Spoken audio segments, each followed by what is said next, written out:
ನೀವು ಕೂಡ ಕಲಾವಿದೆ, ನೃತ್ಯ ಅಲ್ವಾ, ಹಾಡು ಹೇಳ್ತೀರಾ, ನೃತ್ಯಗಾರ್ತಿ ಕೂಡ ಹೌದು.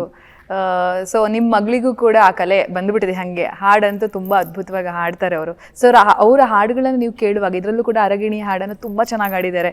ನಿಮ್ಗೆ ಹೇಗೆ ಅನ್ಸುತ್ತೆ ಅಂತ ಹೇಳಿ? ಇನ್ನೂ 2 ಹಾಡಿದೆ ಅವಳದು. ಸಣ್ಣಗೆ ಅದು ಫುಲ್ ಹಾಡು ಬರಲ್ಲ ಫಿಲ್ಮಲ್ಲಿ, ಸಣ್ಣದಾಗಿ ಬ್ಯಾಕ್ ಡ್ರಾಪಲ್ಲಿ ಬರ್ತಾ ಇರುತ್ತೆ. ನಂಗೆ ತುಂಬ ಖುಷಿ ಆಗುತ್ತಪ್ಪ. ಹೇಳ್ಬೋದಾ? ಅರಗಿಣಿ ಹಾಡು ಹೇಳಿ ಮ್ಯಾಮ್, ಪ್ಲೀಸ್ ಹೇಳಿ ಮ್ಯಾಮ್. ಅಯ್ಯೋ, ಸಾನ್ವಿ ಈಗ ಬೈತಾಳೆ ನನಗೆ. ಹೇಳಿ, ಕನ್ನಡ ಪ್ರೀತಿ. ಅರಗಿಣಿ ತುಂಬಾ ಚೆನ್ನಾಗಿ ನೀವು ಹಾಡು, ನೀವು ಸಿಂಗರ್ ಕೂಡ ಹೌದು, ಚೆನ್ನಾಗಿ ನೃತ್ಯ ಮಾಡ್ತೀರಾ. ಅಂತ ಸಿಂಗರ್ ಏನಲ್ಲ, ಬಾತ್ರೂಮ್ ಅಲ್ಲಿ ಜೋರಾಗಿ ಹಾಡ್ತೀನಿ. ಹಾಡಿ ಮ್ಯಾಮ್. ಬಟ್ ಹೊರಗಡೆ ಓಕೆ. ನಿಮ್ಗೆ ಯಾವ ಇಷ್ಟ ಅದನ್ನ? Saanvi so sorry baby. ನೀನು ಸಿಕ್ಕ ಸಂಜೆಯೇ ಮೆರವಣಿಗೆ, ಚಂದ್ರನೂರ ಮಲ್ಲಿಗೆ, ನಾ ಬಂದೆ ಮೆಲ್ಲಗೆ, ನಿರಂತರ ಹೊಸ ಥರ ಅರೆರೆ ಅನಿಸೋ ಸಮಯ. ಸಾಕು, ಇದರಲ್ಲೇ ಒಂದು 4 ಏನೋ ಒಂದು ಮಿಸ್ಟೇಕ್. ಅಮ್ಮ ತುಂಬಾ ಚೆನ್ನಾಗಿ ಆಡ್ತೀರ ಮ್ಯಾಮ್. ಅಂದು ಹುಚ್ಚ, ಇಂದು ಮ್ಯಾಂಗೋ ಪಚ್ಚ. ಸೊ 2 ಜರ್ನಿನ ಕಣ್ಣಾರೆ ಕಂಡಂತಹ ವ್ಯಕ್ತಿ ನೀವು. ಅದಂತೂ ಏರಿಳಿತ ದೊಡ್ಡ ಮಟ್ಟದಲ್ಲಿ, ಅದೇ ದೊಡ್ಡ ಮಟ್ಟದಲ್ಲಿ ಸಕ್ಸಸ್. ಸೊ ಹೇಗನ್ಸುತ್ತೆ ಇದು? ಅದಕ್ಕಿಂತ 2 ಮಟ್ಟದಲ್ಲಿ ಸಕ್ಸಸ್ ಆಗಲಿ ಅಂತ ಹಾರೈಸ್ತೀನಿ. ಅದನ್ನು ನಾನು ಕಣ್ಣಾರೆ ನೋಡಬೇಕು. It feels nice.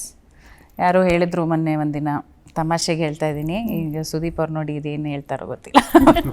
ಹೇಳಿ ಮ್ಯಾಮ್, ಮುಕ್ತವಾಗಿ ಮಾತಾಡಿ. ಹೌದೌದು, ನಾನು ಇನ್ನೊಬ್ರು ಆ್ಯಕ್ಟರ್ಸ್ ಒಟ್ಟಿಗೆ ಕೂತಿರ್ಬೇಕಾದ್ರೆ ಇನ್ನೊಬ್ರು ಹೇಳಿದ್ರು, ಅಯ್ಯೋ ನಾನು ಫುಲ್ ಸೆಲೆಬ್ರಿಟೀಸ್ ಒಟ್ಟಿಗೆ ಕೂತಿದ್ದೀನಿ ಅಲ್ಲ. ನಾನಲ್ಲಿ ಅವರಿಬ್ರು celebrities, I am the king maker, I am the celebrity maker. So it feels good. ಅಂದರೆ to see them realise the dreams for our children is a great satisfaction. ನಾವೇನು ಅಂದ್ಕೊಳ್ತೀವಿ ಅದನ್ನು ಸಾಧಿಸಿ ತೋರಿಸೋದು, ಅವ್ರಿಗೂ ಒಂದು ಕಾನ್ಫಿಡೆನ್ಸ್ ಬರುತ್ತೆ. ಅಫ್ಕೋರ್ಸ್ ಸುದೀಪ್ ಅವ್ರ ಜರ್ನಿ ನೋಡಿದ್ದೀನಿ, ತುಂಬ ಹಾರ್ಡ್ ವರ್ಕ್ ಇದೆ, ತುಂಬ ಡಿಸಿಪ್ಲಿನ್ ಬೇಕು. ಅದನ್ನೆಲ್ಲ ಇವರಿಬ್ಬರು ಕಲಿತು ಮುಂದೆ ನಡಿಬೇಕು ಅಂತ ನಾನು ಆಸೆ ಪಡ್ತೀನಿ ಅಷ್ಟೇ. ಓಕೆ, ಬಿಟ್ಟರೆ ಅಷ್ಟರಲ್ಲೇ ನಮ್ಗೆ ತುಂಬ ಸಂತೋಷ. ಸುದೀಪ್ ಅವರಾಗಲಿ, ನಾನು ಅವ್ರ ಪರವಾಗಲೂ ಮಾತಾಡ್ಬೋದು. ದಟ್ ಮಕ್ಕಳು ಖುಷಿಯಾಗಿರ್ಬೇಕಷ್ಟೇ ನಮಗೆ. ಅಂದರೆ ಆ ಮಟ್ಟಿಗೆ ಬೆಳಿಬೇಕು, ಇನ್ನೊಬ್ರ ಥರ ಆಗಬೇಕು, ಕಂಪ್ಯಾರಿಸನ್ ಯಾವುದೂ ಇಲ್ಲ. ಅವ್ರ ಮನಸ್ಸಿಗೆ ಅವ್ರು ತೃಪ್ತರಾಗಿರಬೇಕು, ಇಂಡಿಪೆಂಡೆಂಟ್ ಆಗಿರಬೇಕು ಅಷ್ಟೇ. ನಾವೆಲ್ಲ ಮಾತಾಡುವಾಗ ಈ ಸಿನಿಮಾದ ಬಗ್ಗೆ, ಕನ್ನಡ ಸಿನಿಮಾ ಇಂಡಸ್ಟ್ರಿ ಪ್ರತಿಯೊಬ್ಬರಿಗೂ ಕೂಡ ಒಂದು ದೊಡ್ಡ ಮಟ್ಟದಲ್ಲಿ ಹೋಪ್ ಇದೆ, ಆ್ಯಂಡ್ ಇವ್ರ ಬಗ್ಗೆ ದೊಡ್ಡ ಮಟ್ಟದಲ್ಲಿ ಹೋಪ್ ಇದೆ. ಸೊ ಎಲ್ಲ ಕ್ಲೀನಾಗಿ ರೆಡಿ ಮಾಡಿ ಇಂಡಸ್ಟ್ರಿಗೆ ಕೊಟ್ಟಿದ್ರೆ ಅದು ಬಹಳ ಖುಷಿ. ಅದನ್ನು ನೇರವಾಗಿ ನಾನು ನಿಮ್ಮ ಹತ್ರ ಹೇಳ್ಕೊತೀನಿ. ಮ್ಯಾಮ್, ನೀವು ಅವರನ್ನು ಇಂಡಸ್ಟ್ರಿ ಕಳಿಸೋ ಮುಂಚೆ ನೀವಾಗಲಿ ಸರ್ ಆಗಲಿ ಅವ್ರಿಗೆ ಕೊಟ್ಟಂತಹ ಸಲಹೆಗಳೇನು, ಸೂಚನೆಗಳೇನು ಅಂತ ಹೇಳಿ? ಇಷ್ಟೇ, just follow your heart and be humble ಆಗಿರಬೇಕು, ಗ್ರೌಂಡೆಡ್ ಆಗಿರಬೇಕು. ಎಲ್ಲ ನಮ್ಮನ್ನು ನಾವು ತುಂಬ ಸೀರಿಯಸ್ಸಾಗಿ ತೊಗೋಬಾರ್ದು, just because we are an actor and ಇಷ್ಟು ಜನ ನಮ್ಮನ್ನು ಫಾಲೋ ಮಾಡ್ತಿದ್ದಾರೆ ಅಂತ. ಇನ್ನೊಬ್ಬರನ್ನ ಯಾವಾಗಲೂ ಸ್ಪಂದಿಸಬೇಕು.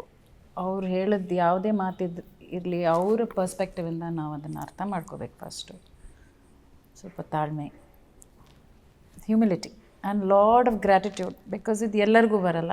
ಆ್ಯಂಡ್ ಅಫ್ಕೋರ್ಸ್ ಕಷ್ಟಪಡಬೇಕು, ಇದನ್ನು ಹೆಂಗೆ ಮುಂದುವರಿಸ್ಕೋಬೇಕು ಅದೆಲ್ಲ ಹೇಳಿದ್ದಾರೆ ಸುದೀಪ್ ಅವನಿಗೆ. ಬಟ್ ಪ್ರತಿಯೊಬ್ಬರು ನಮಗೋಸ್ಕರ ಅವ್ರ ದುಡ್ಡನ್ನು, ನೀವು ಹೇಳಿದ್ರಲ್ಲ, ಸ್ವಲ್ಪ ಇರೋ ದುಡ್ಡನ್ನು ಬಂದು ಖರ್ಚು ಮಾಡಿ ನಮ್ಮನ್ನು ನೋಡೋಕ್ಕೆ ಬರ್ತಿದ್ದಾರೆ ಅಂದರೆ ನಾನು ಪ್ರತಿಯೊಬ್ಬರಿಗೂ ನಾವು ತುಂಬ ಚಿರಋಣಿಯಾಗಿರಬೇಕು.